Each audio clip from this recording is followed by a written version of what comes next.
tak tang tak dang dang dang dang. Oke, dados yuk.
Beratnya nyuwun tepuk tangan yang meriah untuk Niken Salindri hadir di tengah-tengah kita. Ayo. YouTubeku bareng enek Niken penontonnya nganti 7.000. Wah, tenan. Mongko lek renek Niken iki loro 50. Ayo, luar biasa.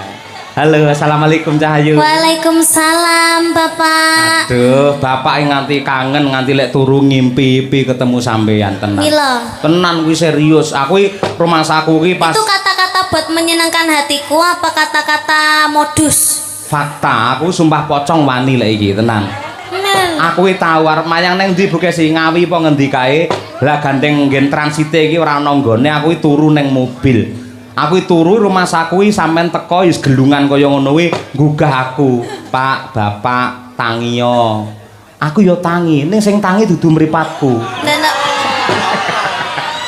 Lah opane, Pak? Atiku gumregah mergo arep mayang bengi kuwi ngono lho. Atine kegugah gara-gara tak gugah kuwi mau ya, Pak ya. Ngono kuwi. Kuwi fakta, tahu tenan aku ngimpi kaya ngono kuwi. Salim dulu. Salim dulu. Jan bocah. Kok ndak cipika-cipiki? Sini no, mosok bapake kon rono. Dalang arep cenanangan tekan kono yo enggak boleh sampean sing rene. Engko penggemare aja menghujat wong ya anake dhewe. Ngeri ya Pak iki to. Ayo timbangane diambung codot-codot ambungi dhewe. Nduk sehat-sehat ya Cahayu. Dan. Iki aku ora raup 7 dina. Silakan menyapa terutama mengucapkan terima kasih kepada Bapak Harsono, Bapak Ibu Harsono Eli. kalian Ibu Eli. Ibu Eli kenapa? Bu Eli. Ibu Eli. Nggih. Amargi sampun nimbali kula kalian rombongan Ki Cahya Kuntadi Madangkara. Mugi-mugi sehat selalu panjang umurnya. Semoga lancar rezekinya. Semoga mengadakan tontonan seperti ini yang bisa menghibur masyarakat setahun sekali. Amin. Tambah melimpah ruah rezekinya. Itu Bu Eli sama Pak Harsono itu owner dari Hotel Mercure ini. Betul juga komisaris Sukses Jaya Group. Jenengan mau teng mriki mau to Pak, tanggapan niki mau lho Pak. Apa? Jenengan dicepaki kamar napa mboten? Cepaki. Dicepaki to Pak. Heeh, ning aku bingung aku. Napa? Bar nguyuh bingung renek cibuke. Ya kudune sampean ki ning gone kamar mandine. Apa? Kamar mandine khusus dike ngresiki sing ning gone hotel-hotel ngono kae lho Pak. Kan malah enek jebore. Oh nengken kamar mandi satpam. Jangkrik aku dalang nang ndi diajeni mosok kaya padake ngono kuwi. Kok mosok. Iki uga matur nuwun karo putrane kuwi Mas Andi Halim karo Jenderal Manajer Pak Nanang Sumarjono ugi Ibu garwane Pak Maidi Wali Kota ing Madiun Bu Maidi Kepareng Rawuh niku piyaine nggih. Omong ono kuwi petuk karo Pak Maidi kon nanggap wayang dhewe ngono ya. Bulan depan tirose Pak. Bulan depan. Nggih, alhamdulillahirabbil alamin. Pripun Bu? Oh, habis lebaran Pak. Amin. Nggih, matur sembah nuwun Ibu. Alhamdulillah padahal wong ya ora omong apa-apa. Lambene wong golek dhuwit ngono kuwi ya Ken ya. Nggih, ngono ben ketara. Wo, berarti apa Bu Marjan. Bu Maidi. Bu Maidi ki arep lebaran ki nanggap Cahya Kuntadi karo Niken Salindri. Ngono ben disekseni wong akeh, Pak. Terus? Sida ra sida ben urusane, Pak. Lah engko lek ra sida Pak Maidi karo Ibu ya malah isin lho Loh, piye. awak dhewe nanggap ning ngarep omah apa ning ngarep omahe Pak Maidi. Ade tanggap pokoke ning kono pentas ngono. Ade pentas dhewe, Pak. Lah terus sing bayar sapa? Alah keri Pak lek kowe. Engko lek wonge sungkan. Nggih, intine selamat sukses untuk Bapak Maidi masih dicintai oleh warga masyarakat Kota Madiun. Alhamdulillah, semoga sehat selalu. Doa yang paling penting itu adalah sehat selalu. Amin. Lihat-lihatnya masalah rezekiku pikir kari, sing penting sehat selalu. Kalau kita tidak sehat tuh kita tidak akan mendapatkan rezeki. Nah, 100. Iya. Nggih. Disapa juga itu penggemar jenengan. Disapa juga nggih Lek karo ngaturaken. bapak piyai kene wis kulino mirsani lek karo jenengan arang-arang lho, dludak nanti tekan mburi. Nggih, kula teng Madiun nggih jarang-jarang. Nggih to. Ngaturaken assalamualaikum warahmatullahi wabarakatuh. Sugeng dalu masyarakat yang ada di Kota Madiun bersinar. Semoga mendunia, semoga panjenengan sedaya dipun paringi rezeki ingkang kathah barokah, saged munggah haji, saged to. Piyai Kota Madiun kene wis munggah kaji kabeh. Oh, kok iso? Mergo ning kene enek replikane Ka'bah ning kene enek ora. Bendina manasik wong kene iki. Wong Madiun kan jane sugih-sugih kok, Pak. Iya. Wong wis kok Singapura barang kok e. Masa? Alun-alune nek Singapura barang, Pak. Oh to.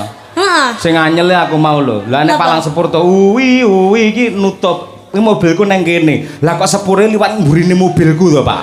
Kono kuwi lho anyelne aku iki iso liwat mburiku iki piye. Da Madiun ini kota yang maju lho, Pak. Oh to. Sepuri ora dideleh ning gone rel, ning dalan. Ayo kuwi hiasan ya, Nduk, ora. Nggih. Heeh.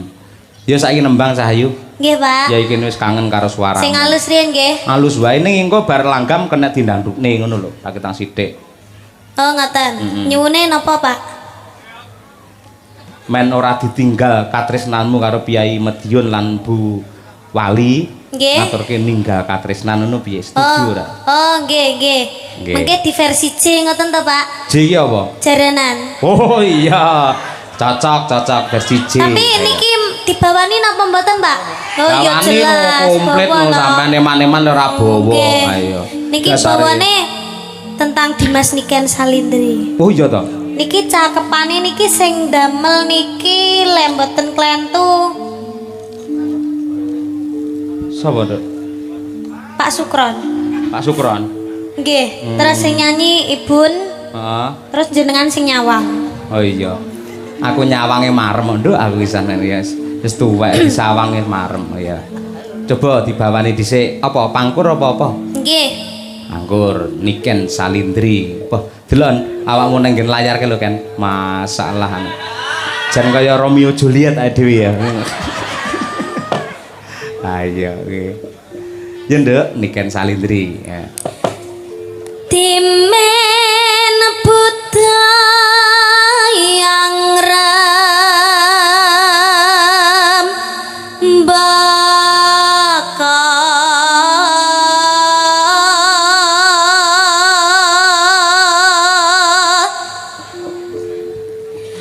masih nangling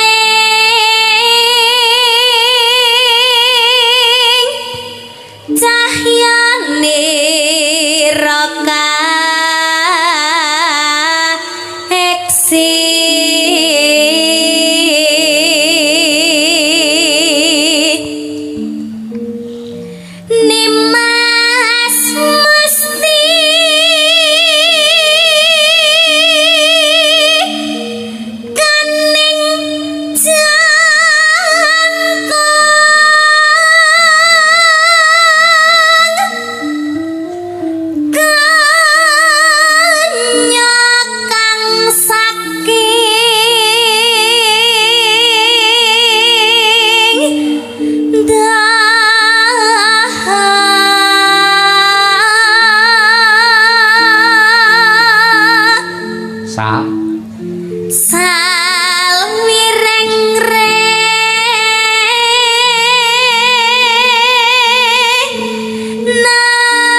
Lin nambaran jiwa tomo terakhir Driya sumarah mring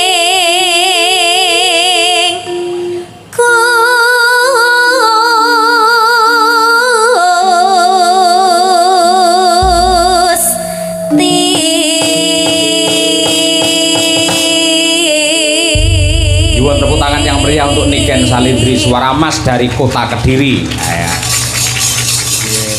Jos duk pindah rono men seneng. Jenengan ngusir kula to, Pak? Ngusir kula to? Loh, ora kok ngusir sampean ning kene sampean wis semua to, Pak, tak cedeki. Cukup tahu, Pak. Aja kaya ngono kuwi wong gampang mutungan. Tegese kan konsumsi untuk penonton. Kuwi nyandi adoh men iki. Niki tanggane mriki. Ah, ning kono iki men penggemar sampean iso seneng. Kuwi lho ting truwentel kamera iso truwentel kaya ngono. Halo ibu-ibu yang di sebelah sini, mana suaranya? Aduh. Bapak-bapak di sini mana suaranya? Penggemarku ya enak. Ibu-ibu yang di depan mana suaranya? Yoko mana suaranya? Sing gak bengok pecat, sing gak bengok pecat. Yoko mana suaranya? Sinden mana suaranya? Pak Cahyo mana suaranya? Cita-citane jenengan dadi niku, Pak? Hah? Apa? Dadi guguk. Sapa? Jenengan. Yo ora ngono kuwi. Tidak boleh loh, Pak.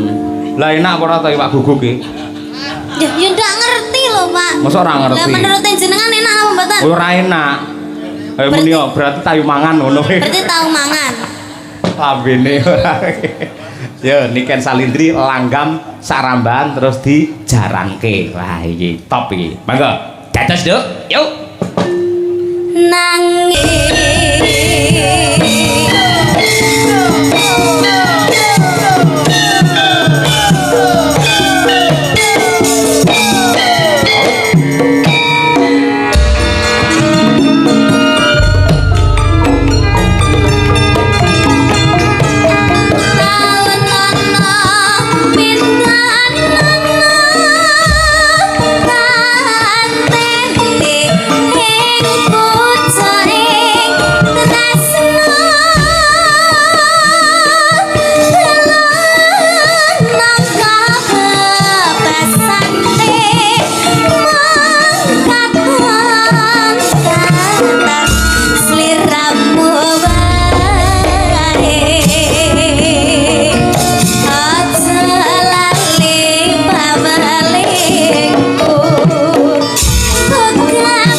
luar biasa. Terima kasih. Ya. Bocah suarane beantere kaya ngono, jogetane ya luwese kaya ngono. Tur yen tak pelajari pancen lekuk-lekuke wajah saka Niken Salindri lek didandani apa wae mesti apik. Iya apa? Ngono kuwi. Pancen wis bocah lah tenan. Elok. Iya, jos tenan. Nganti sing mirsani streaming iki ada 8.800 penonton. Ngilek rawuh ning kene kabeh ora cukup iki dalan iki. Ya. Klebu iki genduk Niken ya nggawa streaming dhewe. Heeh.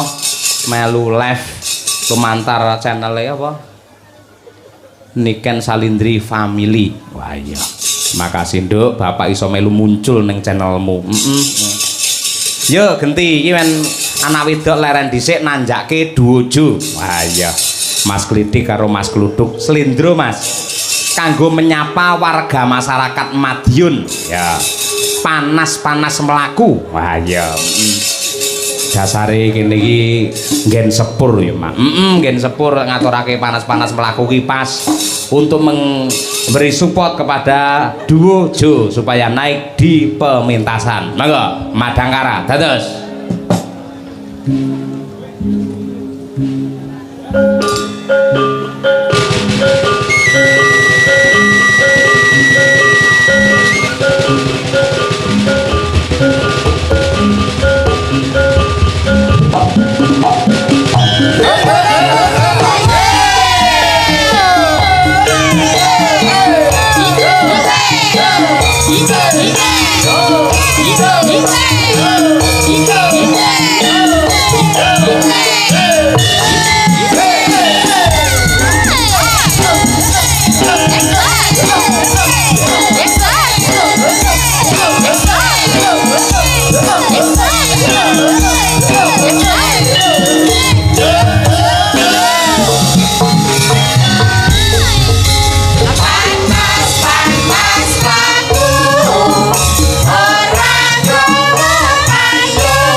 panas melaku kangge ngurmati dan menyapa para penonton serta Mas Klidik karo Mas Kluduk nggih. Sugeng dalu Mas. Sugeng dalu Mak Cangik Yulimbo. Nggih, rawuh jam pinten niki Pak? Sawetawis saking Blitar tabuh sedasa ndugi ngriki. Alhamdulillah. Nggih. Kalih panitia lak sampun pitakok kantuk pakurmatan to jenengan. Nggih. Riyen-riyen kedap-kedap kula atasane. Sing ngriki radi lenggah rumiyin kedap. Nah, ken mengke kersanipun sekeca sedaya sami menikmati. Karena niki tontonan untuk masyarakat Madiun. Iki sedekah utawa sedakoe ya kuwi Hotel Merkur. Sukses Jaya Group. Siap.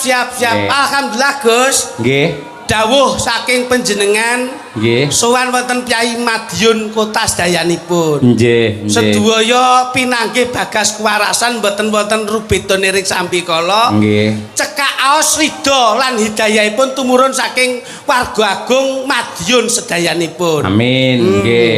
Pripun jenengan palu nggih pikantuk pakurmatan sempat istirahat wonten kamar hotel to Pak? Lah kula malah saking penake nggon niku moh dandan ngeten iki kok. Lah terus? Pengen kula niku nggih turu tenggen penak, fasilitas penak VIP njur mulih sangoni, ngoten lho. Ngono jenenge ora tanggung jawab. Ning paling mboten sangono mboten kedah materi to, Gus. Lah terus? Materi itu nomor belakang. Yang penting itu adalah doa. Ora et labora, bekerja sambil berdoa. Nggih. Ini ngoten lho. Bener. Ngoten. Lah jenengane piyayine modern. Nggih. Wis kulino saba ning endi-endi Estu. ora bakal gumun karo teknologi. Amin, Sing amin. kula mesake iki masih sampeyan iki lho. Bab napa? Mas Gluduk kula ngerti wau. Mas Pripun? mriki dicawisi hotel kali panitia. Nggih. Lah dhek arep mlebu ning lift. Masyaallah, arep mlebu ning lift sandale dicepot. Mbok aja ndesit-ndesit banget ngono ngapa to? Zaman milenial itu paling tidak harus bisa update. Ngono lho. Kowe iki kudu ngerti zaman, ngerti hotel ngene kok bingung banget ki ya ngapa ngono lho. Lho, kok malah tingak-tinguk tok iki lho. Ya kowe iki omong wae modelmu kok. Nggih, mudah-mudahan dalam rangka Disnatalis SMP. Disnatalis matane. Wong tasakuran kok disnatalis iki lho. Tutu Disnatalis SMP dulu iki. Loh. Masya Allah, tempatnya pas ini di jalan raya, pas di depan SMP Negeri 2 Madiun. Nyapa kok disnatalis gitu? Tak kira Disnatalis. Terkait dengan ucapan selamat dan sukses toh tasakuran atas peresmiannya hotel ternama Madiun, ngono lho. Nggih, Ya kudune ngerti toh. muga-muga akeh omah sing didol. Loh. Iki bocah iki jane Kuwi mudhun ora ta Kakang, kuwi mudhun. rene iki melu berdoa dan Lah iya wis ndongakne lho. Lah nggih. Lah iya, kan doanya kan sudah jelas. Pripun? Lah lek nun sewu lho iki lek. Lek profesine iki tukang tambal ban. Nggih. Ndongakne apa? Ayo muga-muga akeh wong sing bane mbledos. Lah iya wis jelas to. Nggih. Kan ya jelas. Saiki lek toko rokok. Ya muga-muga wong sing kentekan rokok akeh. Nah, saiki nun sewu. Saiki lek buka hotel priyo ndongakne muga-muga wong-wong omahe kadol. Kita nginep ning hotel kene kabeh. Piye ta iki kok malah kwalik nggon pemikiran Sampai iki? iki kleru Mas Gluduk. Loh. Orang yang nginep di sini itu tidak karena tidak punya rumah. Ning umpamane kunjungan ke Madiun, Nah. pengen refreshing karo keluarga, engko terus nginepe ning Hotel Merkur. Masalahnya ini tidak tahu bahwa perkembangan perekonomian yang ada di Kota Madiun itu seperti apa. kuwi. Kota Madiun itu dipenuhi dengan destinasi wisata. Betul. Nah, mula oke investor-investor yang masuk ke Kota Madiun, jur iki berkembangnya zaman, mula kekurangan fasilitas untuk penginapan. Betul. Mula Pak Harsono ki ndamel ngeten iki nggo mencakup dan melengkapi Kota Madiun, ngono lho. Kok malah wah bocah ki nek ora tahu pengalaman ki yo ngeten iki. Nggih, mangkandani Mas Lidik ngono. Omahku kuwi. desa. Loh. Lah pra yo enak wong kutha kok rumangsamu. Nginep ngene tok sewengi 750 eman-eman. Astagfirullahaladzim. Kose. Perhitunganmu ki kok aja kok ming duit, Mas. 750 tak nggo mangan keluargaku wis 2 minggu. Cangkeme lho. 2 minggu. Ha iki lak perkara ki lak kalangane beda-beda sesuai dengan kebutuhan. Nah, Lah nek ana Wis. pejabat daerah, tugas daerah, apa ya arepe sare ngendi nek ora dicepai nggon ngene iki? Ya ning pom no. Piye Aku kulino. Secara gridnya itu beda. Tingkatannya itu beda. Wong ki urip aja nggo gaya. Ning gaya dienggo urip. Kowe nek ngomong kudu ngerti tanggung jawab leh Iya ngomong. lho. Kowe nginep ning kene kemelinti. Gaya. Sewengi sak juta 300. Nggih. Mulih tele-tele kowe. Yo.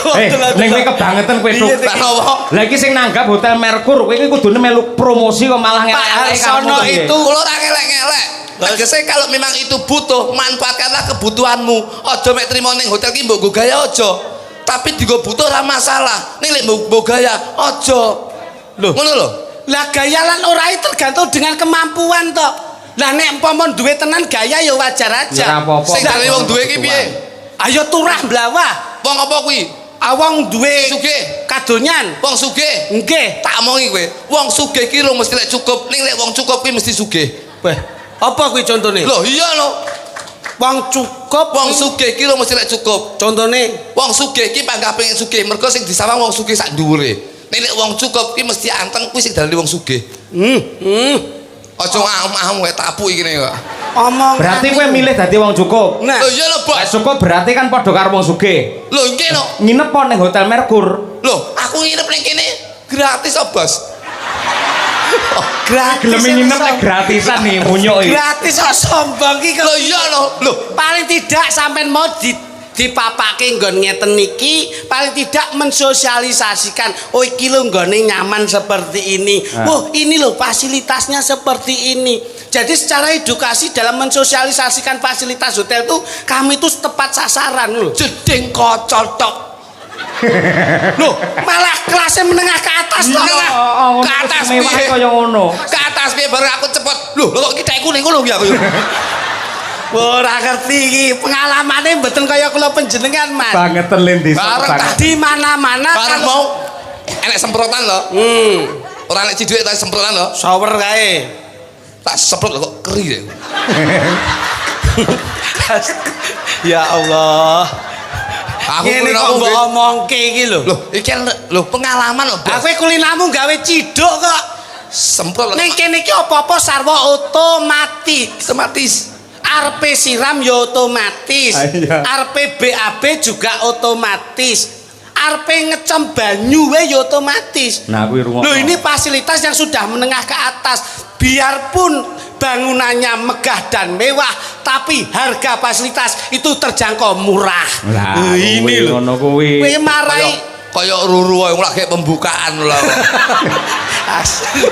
Lah, iki wis dibuka lho. Wong loro ya bareng Kowe lho. buka ning Google, buka ning Traveloka, wis ana harganya di situ. Nah. Kowe dhek ngerti regane tak Oke. delani. Lah kowe ngopo mau arep mlebu kamar mongko wis tak omongi. Tuk, kamarmu nomor 612. Kok randang mlebu nyapa? Ora enek kuncine kok. Goblok. Bocah ki ra ngerti dikira omah desa, gawe kunci gombyok ngono kae. Oh, iya. Saiki zamane modern tuh pakai kart atau kartu. Lah wong kartu digawa lah kok ming disait tok. Tak kira ATM ya. Ora ge buka. Lho kuwi tenan aku ngerti dhewe, bingungi dhek golek Basa tak- resepsionis mau. Nah, aku ngantek bingung to duwe kartu lho. Telepon kula to, Pak. Anu Dik, kamarmu wis penak bro. Anu Wis enak. baca ngomong iki anu isin. Iki ra kena dibuka lem ning ngono. Akhirnya aku bingung Pak, tak templekne lawang kene enggak buka. Aku pindah lawang kene. Kamu buka. Lah kok buka ning lip. Terus kula telepon. Mas, mbok yo sing rada cerdas saite. Sing modern. Kuwi ditempelke ning pintu, kok nek begitu nyala hijau berarti itu Mati pas. ngono, enek suarane. Iso mbok buka. Oh iya nek ngono. Begitu pintu terbuka, kartu disai. Lampune ra murup. Iya no. Bingung neh iki. Wih, iki lampune cetekane ning ndi? Pokoke mugi-mugi kemawon. Ose iki dibahas iki. Kowe iki pelawak laris kondang tekan ndi-ndi gur perkara hotel ora ngerti kok. Wis to tak omongi. Pon mugi-mugi kemawon. Mugi. Aja betul sing isin aku lho. Kowe iki karo adekmu dijak mulya. Iya, Mergo iya. biasane kuwi lak dandane ning sanding tes to kuwi. Arep tajane luar pulau ki apa-apa manajemen lak saya yang noto to, Mas. Oh, ono kudune. Hotel kula sing noto, pesawat sing noto. Lho niki wae kula culke dhewe mergo kok kapan rogo ngriki. Lah kok telepon ngurupi lampu golek cetekan. Lah yo tak omongi, cetekane ning ndi? Kowe mudhun lip. Lah ning ngesorke nek kotak gedhe kae. Kuwi cetekno kok lak Mati kabeh iku. Akhirnya aku seneni security. Kertu sing kok saiki mau ning kono mburi lawang iki lak enek tempate Nah, kok niki. cemplung niru mak blek biar murup otomatis. Bar niku goleki iki dilebokne sapa? Kartune niki lho. Dilebok ning endi kok sapa? Nah, dilebokne ngendi? Temboke graya ana. Lah lampune petok tengok bareng tak grayekin lho kok opo dibek raine bojoku. Bojoku dibek berapa sih? Insyaallah. Cobi penjiran galih to. Lah iya. Akhirnya terus dincepke nggih Wes. mrup niku wau. Nggih ampun alhamdulillah Pak sakit kula. Nah, Karena niki- pengalaman ini jadi saya berdoa karena pengalaman saya bisa menginap di hotel bintang 5 ini. Nah, ngono. Mudah-mudahan Merkur akan menjadi tujuan utama penginapan destinasi wisata yang ada di Kota Madiun. Tepuk Tepuk tangan tangan. untuk Merkur. Weh. Terus yang, Pak. Iya, mula terima kasih Pak Harsono Pak Arsono, sekeluarga. Bandung ya Pak, ngapunten kula wong desa Pak Arsono tadi ngapunten saestu Kok kula. ngapunten tuh langsung satu tujuan yang pasti. Beliaunya itu yang mana secara bahasa itu detail ngono lho. Pak Arsono. Ngapunten nggih Pak Arsono. Makasih Pak.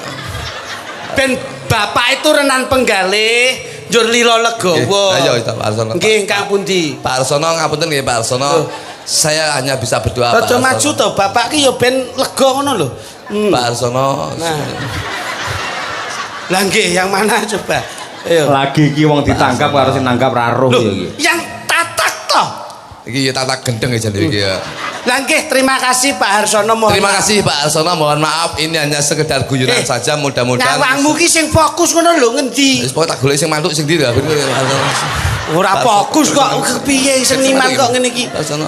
Pak Arsono itu lenggah sama Bapak Kapolres. Iya, iya, Sama Pak Agus. Makasih Pak Agus. Pak Agus tuh Bapak Kapolres kita. Nah, Saya yakin bahwasanya institusi Polri ini yang selalu saya cintai. Amin. Dan saya selalu menghormati Pak dari jajaran Polri. Polri ya. Ah, iya. Dan saya selalu mencintai dari bapak-bapak polisi. harus mencintai Loh, dan harus menghormati. Karena bapak polisi itu mengayomi dan melindungi masyarakat. Oper masyarakat Dan kita sebagai masyarakat kita harus mencintai dan menghargai dan menghormati bapak polisi. yang harus ditanamkan Iya. itu. Aku ki saking menghormati bapak polisi Pak. Non Pripun? enek polisi tidur. Ki aku ini melakukan kalem-kalem ben ratangi aku. Ya, Iki ya, sak- balenono sih, balenono. Kamu cinta keluarga Saya- besar Loh, iya, Polri. Iya. Dengan cinta kehormatanmu, Dengan menjaga bapak polisi. etika dan Loh, iya. attitude-mu, Cinta saya terhadap bapak polisi. Iki enek polisi tidur. saking lehmu ngajeni. Aku ini melakukan kalem-kalem ben ratangi.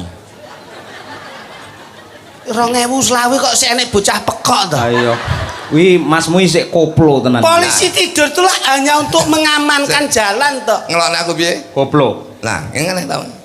Ngapa meneh ki? Lah genak polisi tidur lah kok semen. Lah iki toh. Lah iya. Lah, Unduk-undukan supaya wong lek liwati sing ati-ati Lek ngono. jenengan ngelokne kula koplo nun sewu. Jenengan iki termasuk warga masyarakat Indonesia yang tidak menaati peraturan lalu lintas. Kok iso? Lho nggih lho. Jenengan aja ngelokne kula. Jenengan harus sadar diri Mas Cahyo. Loh, saiki apa ya umum arep liwat nang nggen polisi tidur kok nuwun sewu. Tapi jenengan juga harus tahu bahwasanya jenengan sebagai warga Indonesia juga harus menaati peraturan lalu lintas yang ada di Indonesia.